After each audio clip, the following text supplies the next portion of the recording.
Compaixão. O Deus da Bíblia, o Deus vivo, mostra a sua relação pessoal com o seu povo. Em Juízes 10, nós lemos que o povo de Deus se afastou e foi buscar deuses falsos e ultrapassou todos os limites mínimos do bom senso. Então Deus os entregou ao sofrimento e quando eles clamaram a Deus e pediram ajuda, Deus, muito aborrecido, disse: olha, vocês vão lá e procurem os outros deuses, vão atrás daquilo que vocês acharam que podia ajudar. E nesse momento de conflito e de luta, a Bíblia diz então que Deus não pôde mais reter a sua compaixão por causa da desgraça e do sofrimento dos israelitas. Aquele amor profundo que não pode ver a dor dos outros é compaixão. É isso que temos da parte de Deus, é isso que devemos mostrar para com o próximo.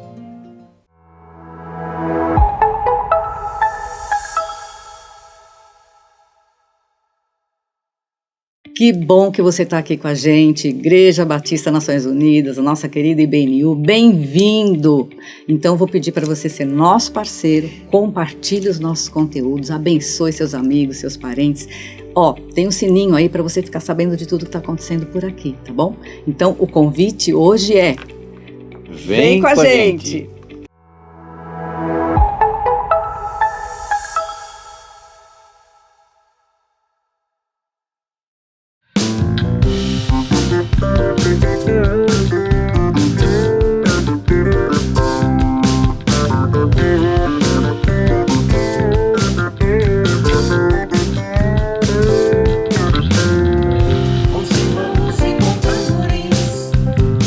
Trombetas vão ressoar.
Olá pessoal, eu me chamo Josué, sou diretor do projeto Um Novo Amanhecer, o projeto UNA.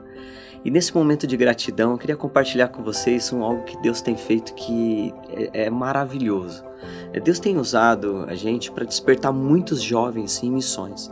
A gente tem recebido alguns convites para ministrar em algumas igrejas, em outros projetos também, e muitos jovens têm despertado a vontade de servir no reino de Deus e participar de treinamentos missionários e querer ser missionários em outros países. Não sei se vocês sabem, mas no ano passado a gente levou 22 jovens para fazer uma conferência missionária no Peru, com 50 igrejas das montanhas. 500 jovens participaram dessa conferência e Deus tem nos usado para despertar muitos jovens, e dentro disso eu quero agradecer a Deus, agradecer a oportunidade da nossa igreja de BNU. Se Deus quiser, ano que vem nós vamos estar fazendo uma conferência de despertar missionário de jovens, e já na sequência vamos estar lançando também um treinamento missionário com ênfase, um treinamento teológico com ênfase em missões, tanto na parte teórica, mas também na parte prática. E também, se você já tem interesse, já começa a entrar em contato com a nossa igreja, já participar disso, porque isso é maravilhoso que Deus tem feito. Gratidão ao Deus maravilhoso que nos dá a oportunidade de participar no avanço do teu reino. Tem sido uma necessidade muito grande essa questão de discipulado, de avançar o reino, e nós queremos participar disso. Eu agradeço a vocês, Deus abençoe e paz.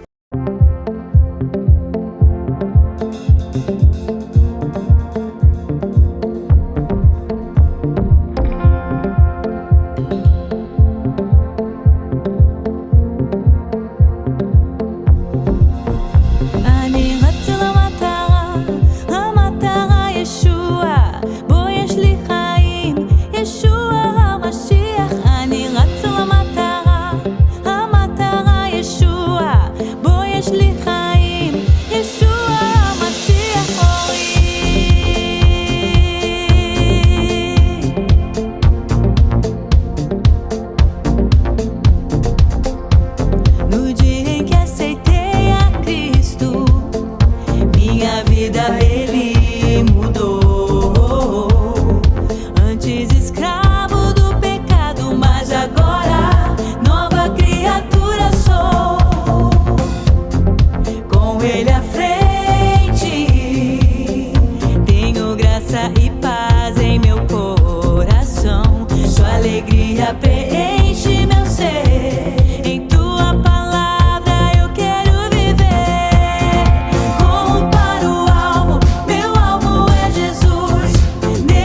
Pai bondoso, te agradecemos por mais esse dia de vida, Senhor, e por essa celebração.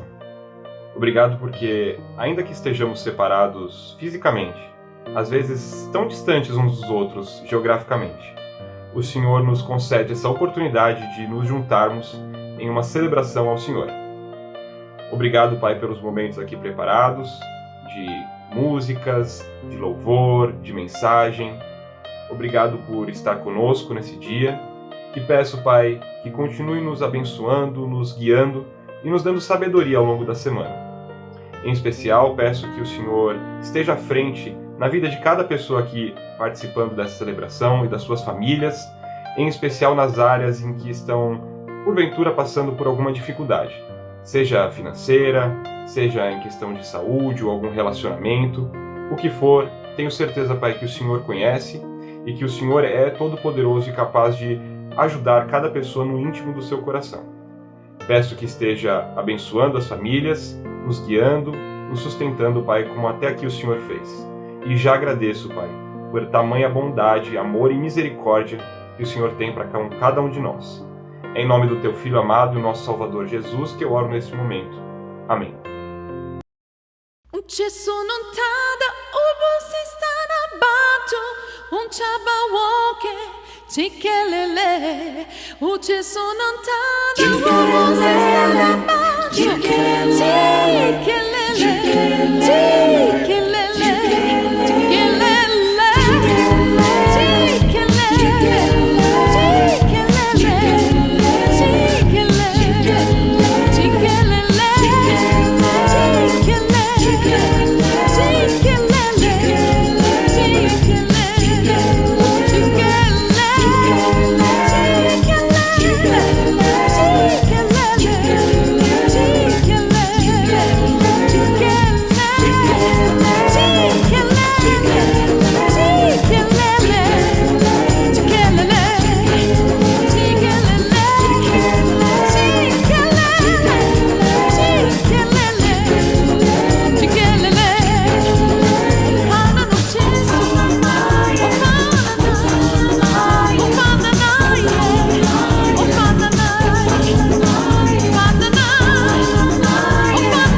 E agora chega o momento da gente refletir um pouco sobre a palavra de Deus. O que Ele tem para nos dizer hoje?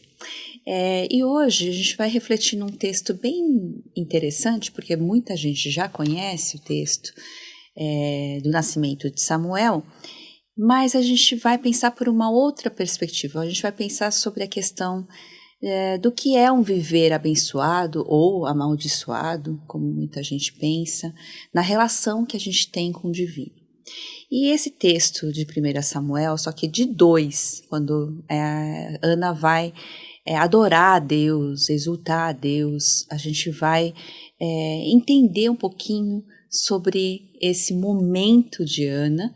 Mas antes da gente poder falar sobre ele, eu acho que é importante a gente pensar em que momento tudo isso está acontecendo. Em que momento Ana está vivendo e isso tudo acontece na vida dela. A gente vai lembrar que há pouco tempo que termina o tempo de juízo, ou pelo menos está bem no finzinho, que é o período mais caótico de Israel. Mas é muito interessante a gente parar para pensar que o tempo de juízo acontece exatamente no lugar mais especial que Deus deu, que é a terra prometida. Então eles entram nessa terra prometida, Josué vai à frente agora numa nova liderança, a gente vai ver todo aquele momento apoteótico. Finalmente, depois de 40 anos no deserto, eles chegaram ali, Deus fez um contrato com eles e ele falou: vocês serão meu povo, é só vocês me obedecerem às minhas orientações, que são boas para vocês, que refletem o meu caráter. E aí, esse momento se torna um caos. Por quê? Porque assim que eles chegam nessa terra prometida, eles acabam se misturando, indo atrás dos outros povos, porque parecia tão bom aquilo que os outros povos faziam, os deuses que esses outros povos seguiam. Então, eu comecei a fazer agricultura, como é que eu faço? Tem um deus Baal, tem Azerá, eu acho que eu vou começar a fazer o que eles fazem para conseguir ter uma boa produção. E eles começaram a se misturar, um sincretismo, eles se afastaram de Deus. Por isso virou um momento caótico, um momento em que não havia lei, as pessoas exploravam uns aos outros, matavam, faziam coisas absurdas. E nesse momento a Bíblia diz que não havia rei em Israel, por isso cada um fazia o que queria. É interessante a gente pensar quem é esse rei. Quem é esse rei? Guardem isso, porque a gente vai pensar um pouco sobre quem reina na nossa vida, quem é o Senhor da nossa vida, quem é aquele que está conosco. Então, isso faz uma grande diferença e a gente vai ver que nesse momento é o que eles não tinham. Eles estão vivendo esse momento caótico. Então, assim, em nível nacional, internacional, eles estão vivendo um momento muito difícil, muito complicado, que está um caos. E aí, não é diferente na vida das pessoas. A gente vai ver esse mundo macro, que está um caos, mas também a gente vai ver as pessoas. Por exemplo, um exemplo que a gente vê na Bíblia é Ruth, que acontece justamente no tempo dos juízes. E agora a gente vai ver a história de Ana, que acontece logo depois, que está nessa transição do novo tempo. Então, o que acontece assim? Às vezes a gente fica pensando que a nossa vida está ruim demais, porque a gente não consegue enxergar tudo o que está acontecendo. Ou às vezes a gente acha que a gente está bem demais. Então a gente tem tudo, tem toda a capacidade, está muito abençoado, né? Então o que é ser abençoado? O que é ser amaldiçoado? Às vezes os nossos padrões, as nossas formas de enxergar o que é bênção, o que não é, são bem diferentes daquilo que Deus tem para a gente. E vale a pena, então, a gente pensar nesse momento que a Ana está vivendo. A gente vai ver que 1 Samuel justamente cobre esse período, um período mais ou menos de 140 anos, né? Começa com o nascimento de Samuel e vai até Saul. A gente vai ver com a morte de Saul, que foi o primeiro rei. Então está nessa transição entre os juízes, o tempo dos juízes, para a monarquia de Israel. E a gente vai ver um Israel assim terrivelmente decaído, né? Uma decadência moral, política, econômica, o poderio muito forte filisteu. E a gente vai ver um templo, o que é o templo de Siló, que aparece aqui, que não é o de Jerusalém. É um templo que está profanado. O sacerdócio está totalmente corrompido, que a gente vai encontrar lá nos filhos de Eli, por exemplo, né? E no meio dessa confusão toda, a gente vai ver o livro de Samuel começando com uma história bem diferente, bem estranha. Porque quando a gente está acostumado a ler a Bíblia assim, e vai lendo as historinhas, a gente não vê nada de diferente. A gente não vê nada de estranho nisso, mas a gente tem que entender que esse momento é um momento de caos total e que, de repente, em vez de Deus falar da resolução desse problema, das estratégias mirabolantes que Ele tem que trazer para acabar com esse caos que a gente acha que é o horror que está acontecendo, Deus fala de uma pessoa que está com uma crise que para a gente talvez não seja uma coisa tão absurda, tão estranha ou tão fora do comum, e uma pessoa que está assim aflita, mas muito aflita, porque lhe falta um filho. O que isso tem a ver com a resolução desse caos? O que isso tem a ver com os problemas que estão aí? E hoje eu queria trazer um pouco, então, o contexto, antes da gente falar daquilo que ela canta, ela exulta, ela adora, né? No capítulo 2, esse primeiro momento. Esse primeiro momento fala de uma família simples, uma família que tinha o Elcana, que ele oferecia sacrifícios todo ano, ele era uma pessoa muito dedicada, e ele dava porções à sua esposa, né, Penina, e os filhos, e ele amava tanto a Ana, que dava porções dobradas a ela. Mas o texto traz algo muito interessante aqui, que ela fala assim, ó, o Senhor deixou estéril. E repete 2 vezes, seguidamente. Então vai falar, e porque o Senhor a tinha deixado estéril, a sua rival provocava continuamente a fim de irritá-la.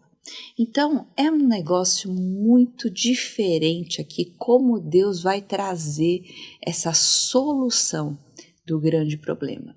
Tá aí, a gente não tem nenhum controle, a gente não sabe de nada, quem sabe é Deus.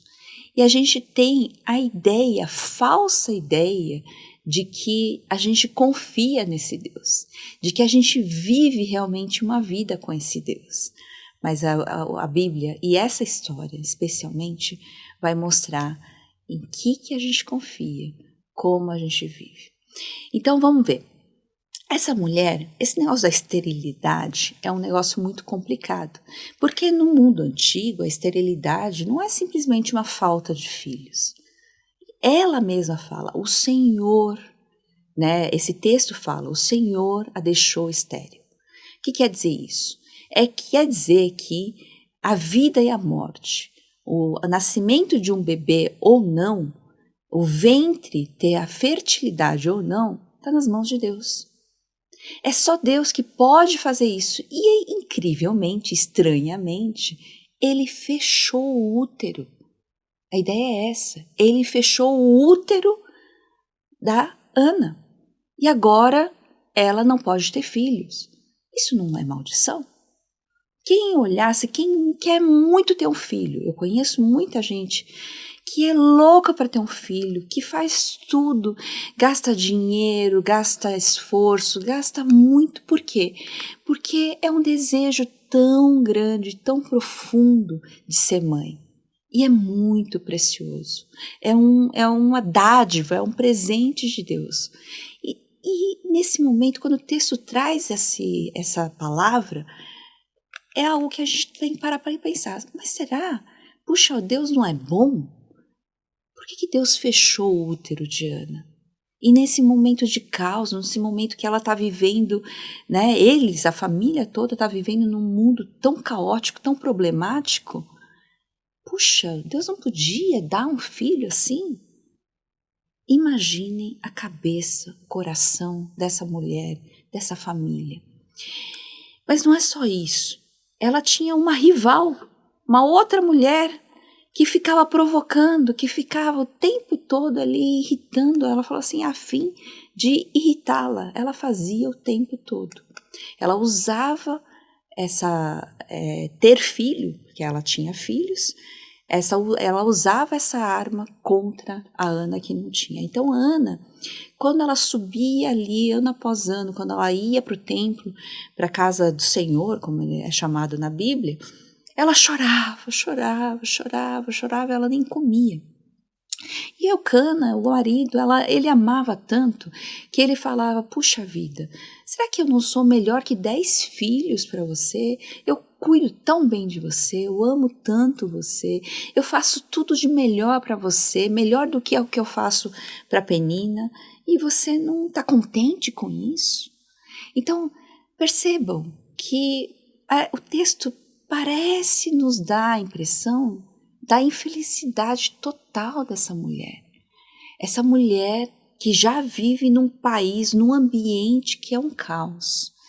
Ela agora vai no meio familiar, o que ela consegue enxergar?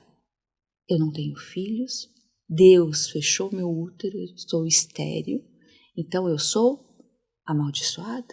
Será que é isso? É isso que estava no coração dela? É isso que ela pensava? No meio disso tudo, ela chora. Mas a decisão que ela toma é de ir para diante de Deus. Ela sabe que ser estéril depende de Deus. Ter filhos depende de Deus. Quem pode fazer alguma coisa por ela naquele momento é só Deus. Não é nem o marido, não são as circunstâncias, não são o governo, as instituições. Ninguém pode ajudá-la nesse momento. E aí ela vai, então, procurar a esse Deus, ela vai orar, ela vai chorar, ela vai se derramar diante desse Deus, porque ela faz mais que orar da boca para fora. Ela vai orar com tudo que ela tem de mais profundo. Com todo, ela lamenta, ela chora, ela fala dos problemas dela, mas ela fala, Senhor, se o Senhor me der um filho, eu vou entregar a Ti. Eu vou dedicá-lo totalmente a Ti. E não é da boca para fora. Ele vai ser teu servo, Senhor. Ele vai servir todos os dias da vida dele no templo do Senhor. Então, ela não só vai diante de Deus, ela entrega para Deus, porque ela sabe que é Deus que tem o controle de tudo. E aí, será que ela pensa que ela já é uma abençoada? Não sei. Mas uma coisa que ela não está fazendo aqui é que a gente precisa aprender ficar se lamentando, achando que você é a pessoa mais amaldiçoada do mundo. As circunstâncias são circunstâncias. É verdade que você está passando por um momento difícil? Sim. Não é, a gente não precisa negar isso. A gente não precisa estar bem o tempo todo para ser abençoada. A importância é de você saber onde e como buscar por esse socorro. A vida com Deus, ela é feita todos os dias. Ela é feita com essa sinceridade de vida entregue, de vida vivida e de experiências profundas com esse Deus. Então, ela continuava a orar diante do Senhor. Para, assim, complicar só um pouquinho mais, ela vai ser julgada.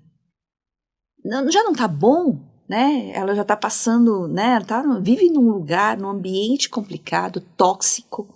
Ela já está passando por tudo isso, já tem uma pessoa perseguindo ela, irritando o tempo todo, né? Jogando na cara dela que ela é estéril, que ela é amaldiçoada. Agora vem o cara que deveria ser a pessoa que acolhe, que é o sacerdote do templo, Eli. Em vez dele acolher, falar, minha filha, o que está acontecendo? Dá um abraço, né?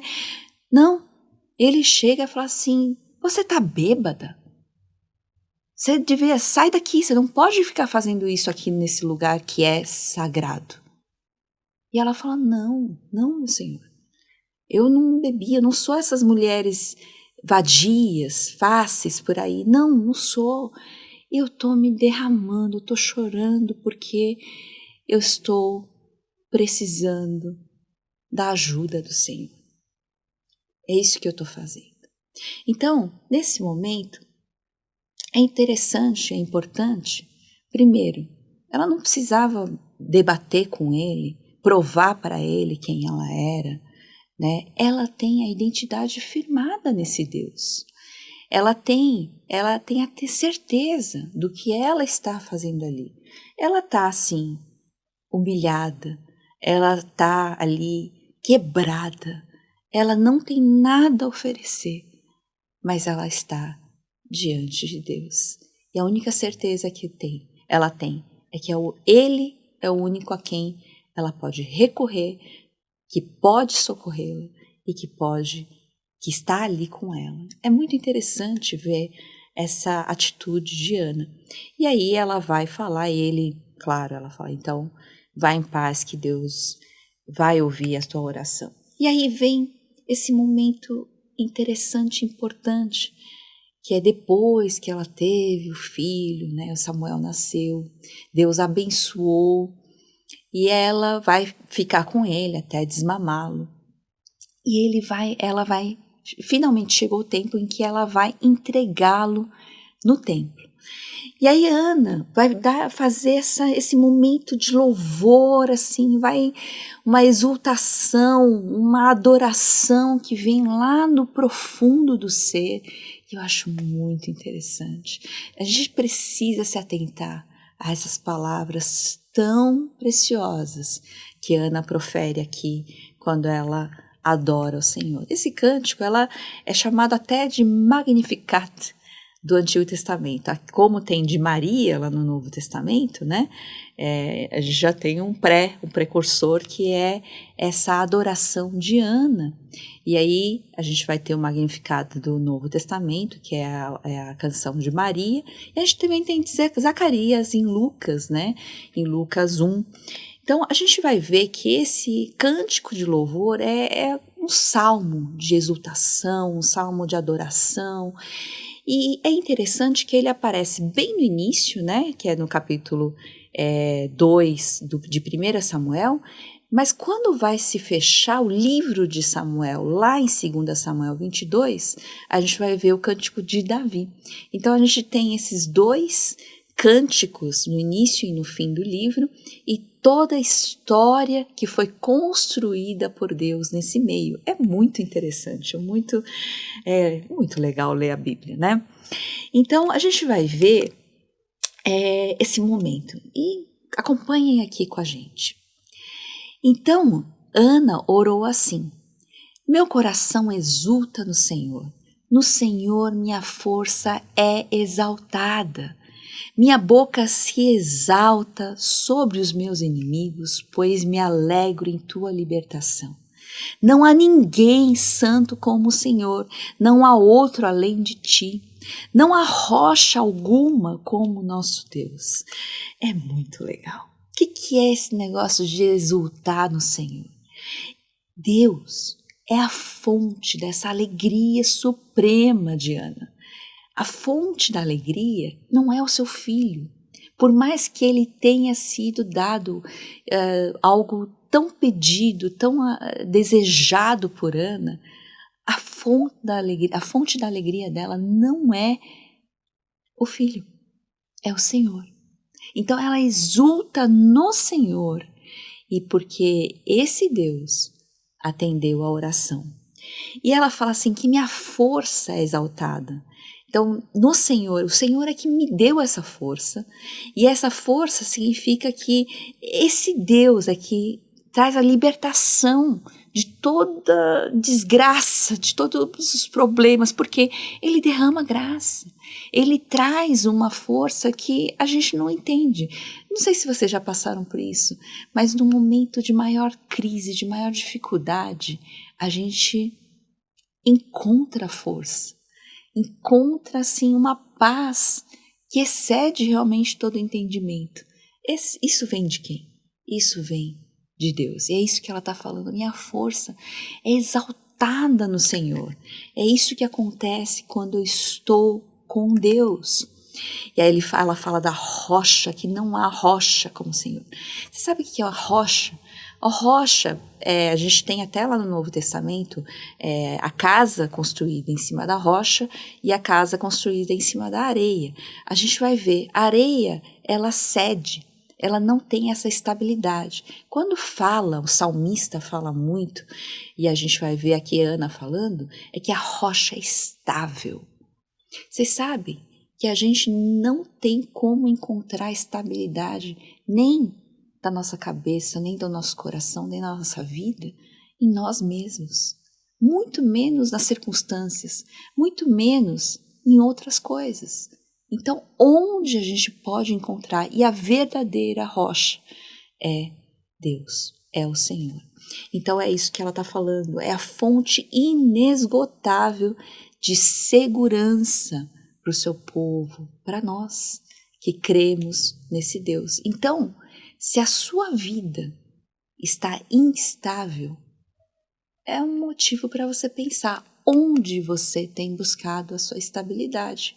Será que essa estabilidade que você busca, essa segurança que você busca, essa confiança que você tem depositado não tem sido em outras coisas, outras pessoas, em você mesmo, no dinheiro, na posição que você ocupa? Tudo isso pode ir por água abaixo de um dia para o outro. E é interessante que é isso que ela fala. Uma outra versão, né, na nova tradução da linguagem de hoje, fala assim: eu ando de cabeça erguida quando eu penso naquilo que ele fez. Estou rindo diante dos meus inimigos. Eu me sinto feliz porque ele me ajudou. É muito legal, é muito gostoso a gente ler a Bíblia, né? E continua assim: não falem tão orgulhosamente, nem saia de suas bocas tal arrogância, pois o Senhor é Deus sábio e é Ele quem julga os atos dos homens. O arco dos fortes é quebrado, mas os fracos são revestidos de força. É interessante que a ideia não fica contando vantagem, não. Não fica achando assim que você pode alguma coisa, porque você tem isso, porque você é aquilo, né? A gente às vezes se ancora demais, se estabelece demais naquilo que a gente é, ou que a gente, na verdade, é o que a gente acha que é, né? Ou que a gente acha que tem. Porque isso é a fonte, muitas vezes, daquilo que a gente encontra de confiança, segurança e estabilidade. E aí a gente olha para isso, a gente fala: eu sou abençoado. Ai, obrigada, Deus, porque eu sou abençoado. E é interessante que a Bíblia aqui tem dito a vida de Ana, a vida de Samuel, a gente vai ver a vida de Davi, a vida de tantas pessoas que viveram aí na antiguidade e que estão mostrando aí através da Bíblia, da palavra que foi deixada para nós. A gente vai ver que nada disso pode realmente dar a segurança e estabilidade para a gente. Tudo isso é vaidade. Ela pode sair, sumir, pode acontecer um terremoto, pode acontecer uma desgraça, a gente não sabe, como a gente tem visto tanto acontecer pelo mundo, e de um dia para o outro a gente perder absolutamente tudo. Então, nada disso é garantia de nada. E aí a ideia é, não fica contando vantagem, porque quem conhece de verdade, quem sabe das coisas, é Deus. E é Ele que julga, é Ele que faz o que Ele quer. Ele julga, Ele faz as coisas acontecerem. Então, um soldado, um arco de soldado forte, ele tem tudo para dar certo, o cara é muito bom atirador. Quem diz? Se o arco quebrar, ele não pode nada. E aquele que é o fraco, o soldado fraco, ele pode se tornar um forte. No momento da dificuldade, da crise, pode aparecer aí algo que a gente nem sabe, porque estava lá escondido. Às vezes a gente tem padrões criados pelo mundo, padrões criados pelas pessoas, pelas sociedades, que tem que ser assim, daquele jeito, e todo mundo que está fora desse padrão, ou que é um pouco diferente, tem um tino artístico, não consegue se organizar daquele jeito, parece que essa pessoa não serve, não presta, parece que essa pessoa não é abençoada. Mas não é verdade isso. Isso tudo é um falso ideal, um falso padrão que a gente criou para a gente mesmo sobreviver. Todo mundo tentando se encaixar nisso e dizer eu sou isso, eu sou aquilo, sendo que isso de um dia para o outro pode desaparecer. Então, o cântico vai nos dizer exatamente isso. Não adianta ter orgulho, ser arrogante, porque isso não... Assim, Deus, ele pode de um dia para o outro desequilibrar tudo. Essa experiência humana toda pode ser destruída de um dia para o outro, se Deus quiser. Então, a Bíblia diz, a sabedoria está no temor do Senhor. Então, não fique aí planejando, eu vou fazer isso, aquilo, amanhã, depois de amanhã, daqui a um ano, mas pergunte para Deus. Faça planos de acordo com Deus, porque se Deus quiser, nós faremos isso. Se Deus quiser, nós faremos aquilo, porque viver com Ele é que faz a diferença. E a gente vai ver no meio dessas histórias de experiências daquilo que a gente tem do dia a dia, no cotidiano, a gente vai ver essas providências invertidas, né, de Deus, ou como Deus age de maneira assim, fora da expectativa natural que a gente tem. Ele nos surpreende, às vezes, com umas dificuldadezinhas, e às vezes com momentos muito bons, muito importantes na nossa vida. Mas uma coisa que é a mais importante, é que Deus é que faz essas coisas todas acontecerem. Então, não fique aí acomodado naquilo que você é ou que você acha que é. Mas vamos para frente, porque quem faz é Deus. Vamos lá, continuando nesse texto, a gente vai ver, os que tinham muito agora trabalham por comida.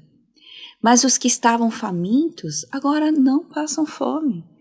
A que era estéril deu à luz a 7 filhos, mas a que tinha muitos filhos ficou sem vigor. O que lhe adianta? Então, assim, as coisas podem mudar e as coisas estão mudando todos os dias. Não fique presa a isso. Não olhe para a circunstância. Eu gosto muito de lembrar do Pedro, nosso Pedrão, porque quando Jesus fala no meio da tempestade, né? Vem, anda pela água. Ele vai lá, tá todo feliz olhando para Jesus. Aí, quando ele olha para aquela água, fala, opa, essa água não vai dar não, acho que não vai dar certo.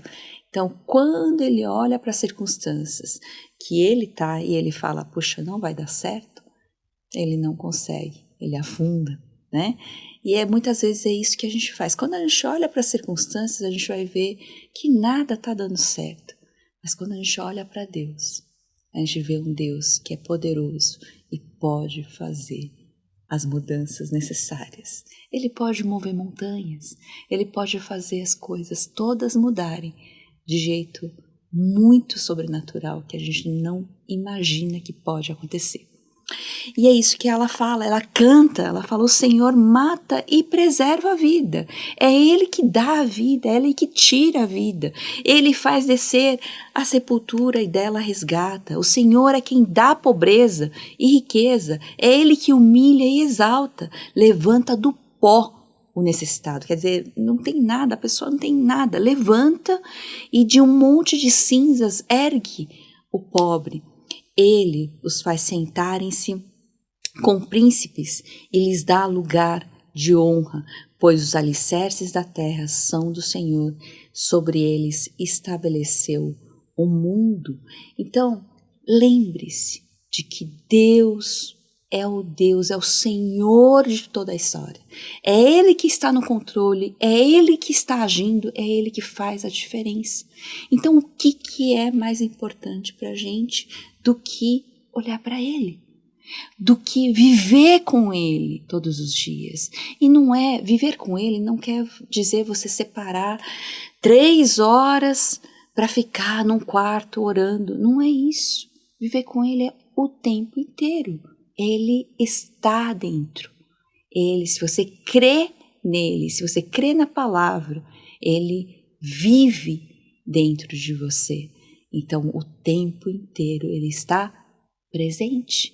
A presença dele é a coisa mais importante que a gente pode ter na vida. E continua falando assim: Ele guardará os pés dos seus santos, mas os ímpios serão silenciados nas trevas, pois não é pela força que o homem prevalece. Quer dizer, você pode fazer todo o esforço do mundo, você pode fazer tudo o que está ao seu alcance. Se Ele não quiser, não vai ser. Então, não dependa de ti. Aqueles que se opõem ao Senhor serão despedaçados, mesmo que a gente não enxergue hoje. A palavra diz, e esse momento diz, que Ele é que tem esse controle. Ele trovejará do céu contra eles, o Senhor julgará até os confins da terra. Ele dará poder a seu rei e exaltará a força do seu ungido. E é interessante chegar nesse momento, porque ela fala de um negócio, pessoal, vamos lembrar, que ela está na transição, o Samuel vai ser uma pessoa muito importante, que ele vai se tornar justamente o último juiz, mas também um profeta, ele vai ser uma transição de tudo isso, e é através dele que vai ser ungido o primeiro rei, quer dizer, não existe rei aqui, e ela, no momento final da canção dela, fala: Ele dará poder a seu rei e exultará a força do seu ungido. É como se fosse uma fala profética de Ana aqui, nessa ocasião em que Israel está num período de transição, um período muito importante da história, em que vai ter o estabelecimento da monarquia justamente através do filho dela, que é Samuel.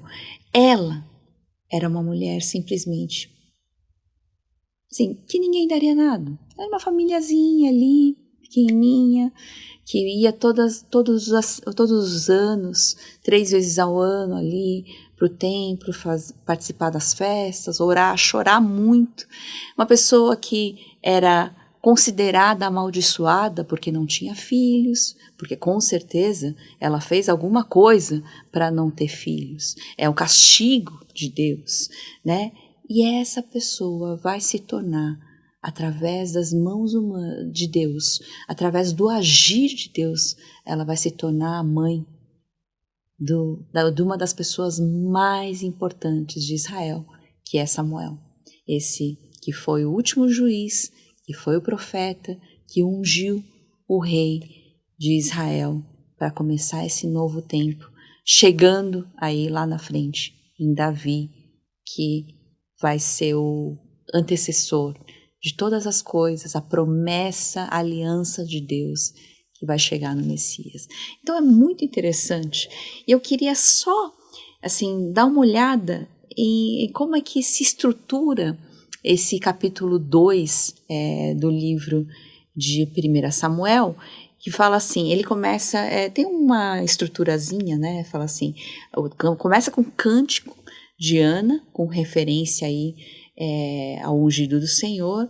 Aí tem Samuel ministra perante o Senhor, os pecados de Eli, Samuel ministra perante o Senhor. Então aparece, interessante, que aparece o tempo todo falando de Samuel ministrando no templo, e o centro, a ideia central desse trecho, desse capítulo, é o Eli abençoando os pais de Samuel, abençoando Ana, abençoando Eucana.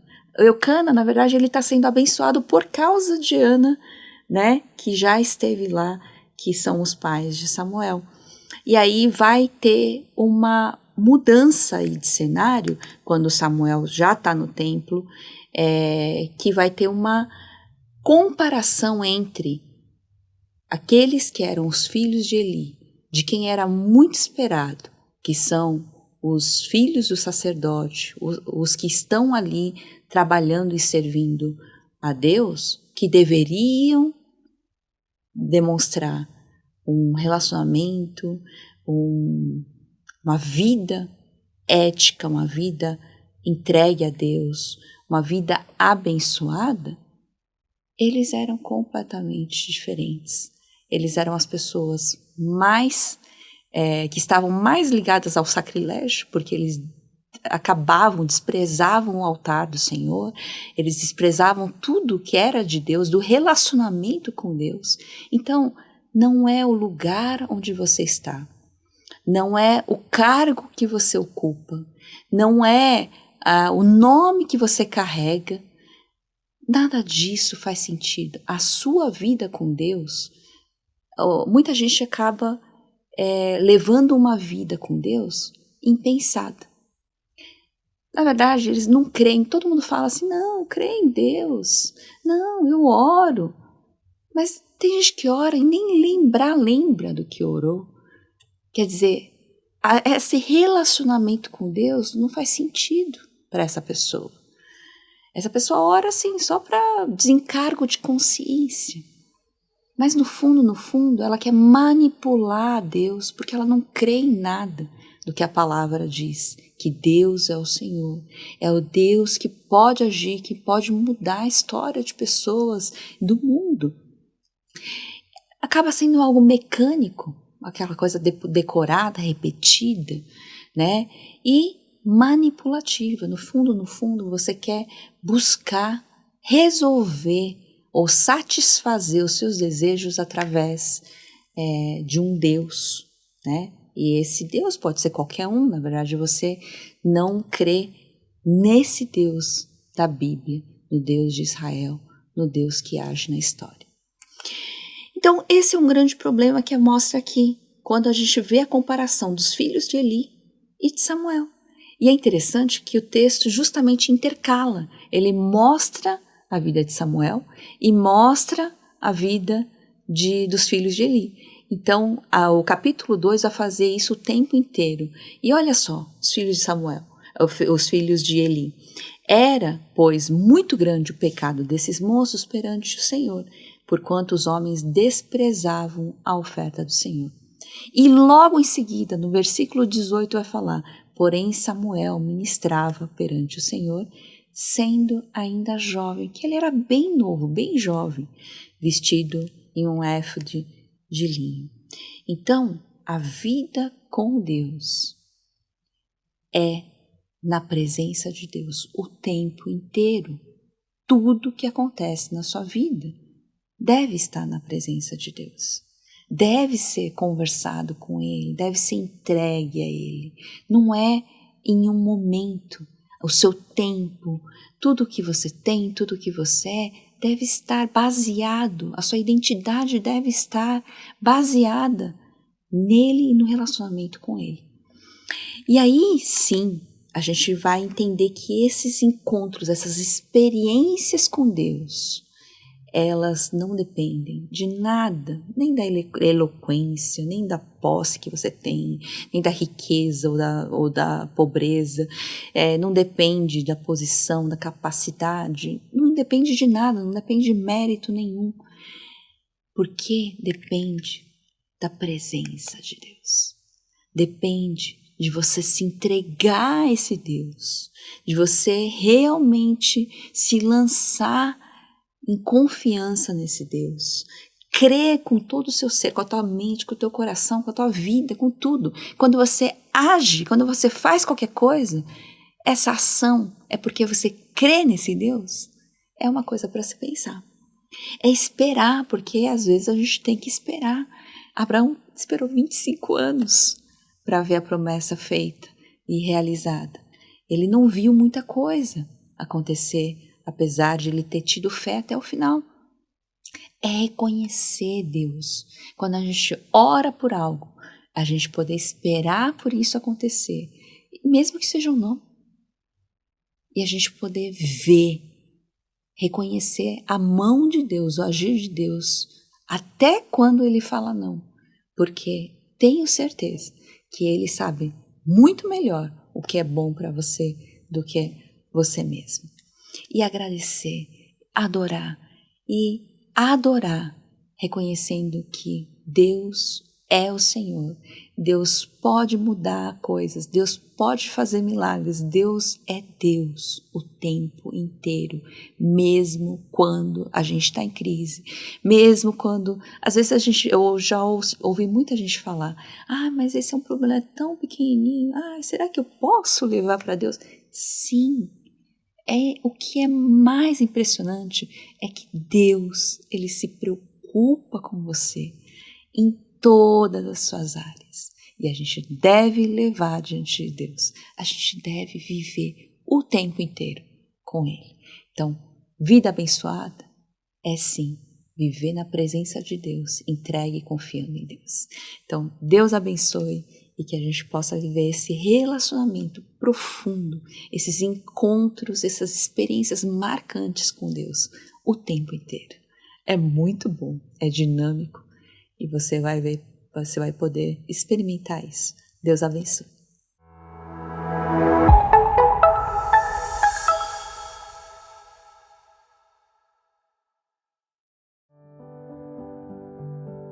Muitos não prosperam na área financeira por não serem fiéis nos dízimos e ofertas.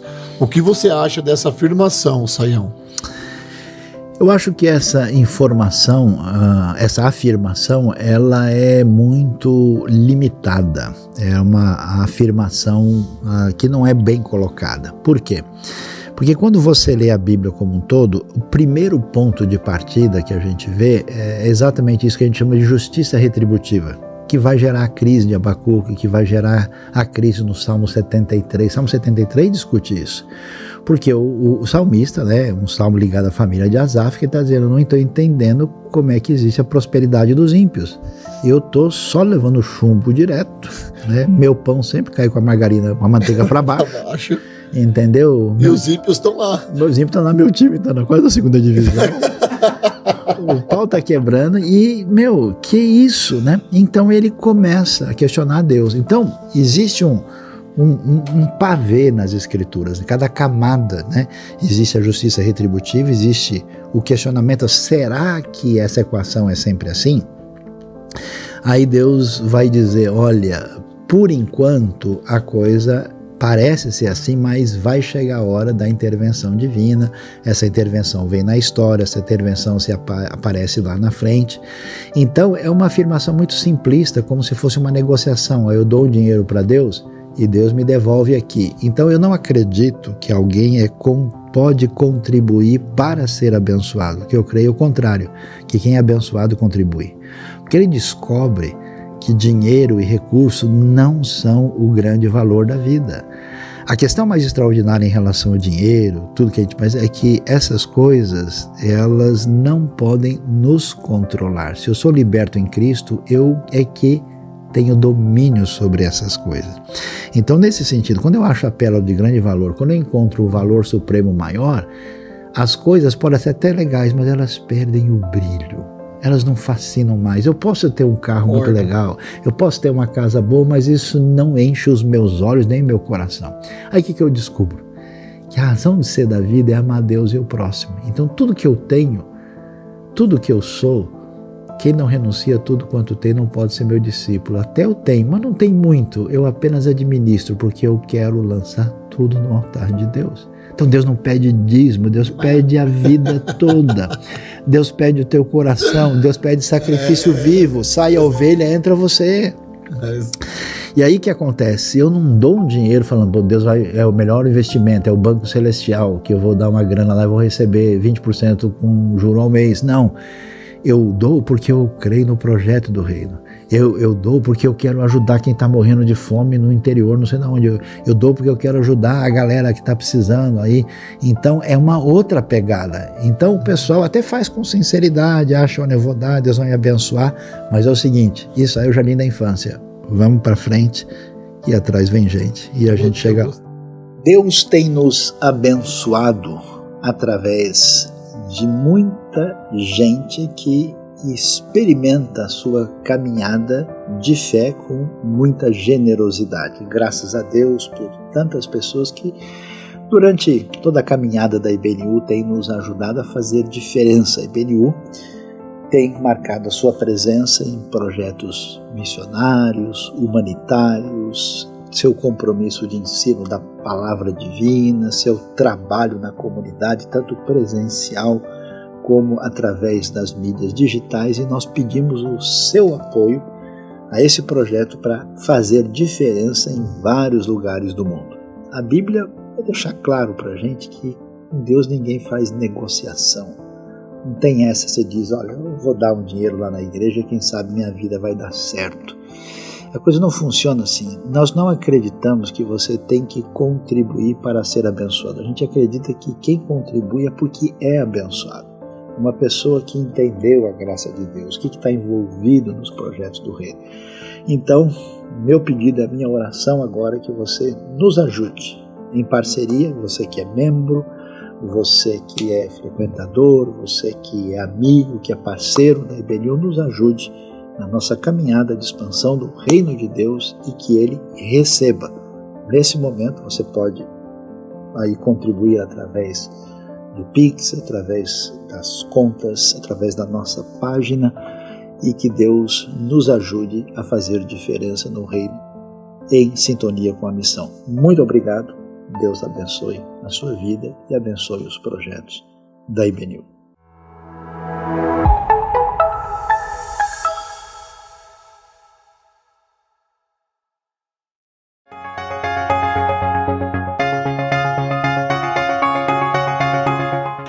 Ler a Escritura não é tarefa dura. Você é convidado a acompanhar a IBNU na leitura anual da Bíblia.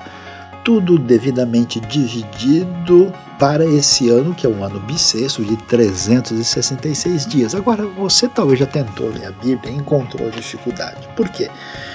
Porque você vai lendo na sequência que aparece no texto e depois a coisa vai ficando difícil. Para fazer uma leitura com maior proveito, a gente fez uma divisão diferente da leitura bíblica. Por quê? Por exemplo, se você vai ver, a gente vai ler Gênesis e Êxodo e depois vai ler Romanos. Mas por que faz isso? Porque Romanos vai exatamente discutir o que significava a lei, o que significou o que Deus fez com Abraão, para apresentar a devida compreensão do que você leu lá atrás.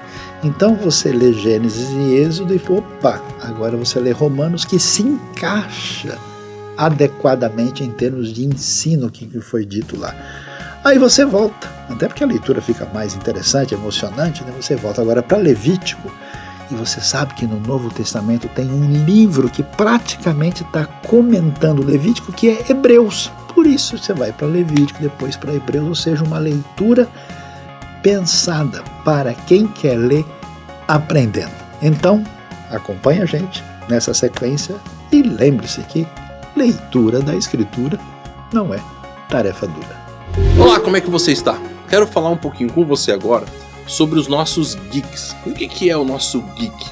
GIC, Grupo IBNU para Comunidade. E o que a gente pretende com isso?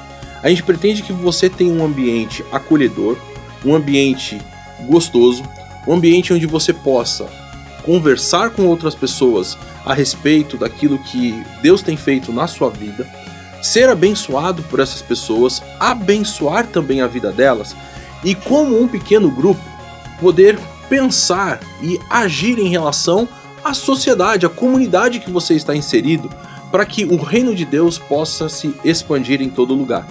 É por isso que eu quero convidar você a conhecer os nossos geeks, a conhecer aquilo que nós temos feito aqui na IBNU dentro desse propósito. E você é convidado não só a participar, mas de repente você tá aí falando assim, poxa vida, minha casa aqui poderia ser um ambiente onde pessoas pudessem vir aqui, pudessem se reunir.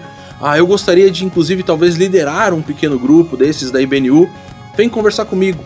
Eu quero poder trabalhar com você essa ideia, eu quero poder de repente treinar você e você ser uma grande bênção no reino de Deus. Topa? Chega junto. E aí, você tá com o celular na mão? Se não tá, pega ele aí rapidinho, porque eu quero que você abra sua agenda para anotar 2 eventos extremamente importantes. Dia 3 de fevereiro, o Ministério Integre, que é o Ministério de Jovens da IBNU, nós vamos ter uma noite que nós vamos assistir um filme juntos. O filme é surpresa, vai que você vai saber qual que é, mas vai ser um filme muito legal, onde nós vamos assistir e depois fazer uma roda de bate-papo sobre lições que nós podemos aprender para nossa vida vendo aquele filme. Vai ter pipoca, vai ser um tempo bem gostoso, eu tenho certeza. E se você também já está com a agenda aberta aí, anota dia 24 de fevereiro, que nós vamos ter um dia especial junto aí com jovens, adolescentes, onde nós vamos numa casa com piscina, vamos enfim ter um tempo de comunhão, um tempo gostoso de passar um dia juntos, comer juntos, jogar e brincar, conversar, vai ser muito especial. Então anota na sua agenda aí, olha só, vou repetir, dia 3 de fevereiro e dia 24 de fevereiro, tá legal? Te vejo lá. Muito obrigada por estar junto com a gente, é sempre muito bom poder terminar essa celebração juntos e acompanhem a gente durante a semana. Ative o sininho, se inscreva no canal, acompanhe as outras redes sociais, no Instagram, Facebook, compartilhe esse link com todas as pessoas que você conhece e continue junto com a gente. Até semana que vem.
Ele à frente, tenho graça e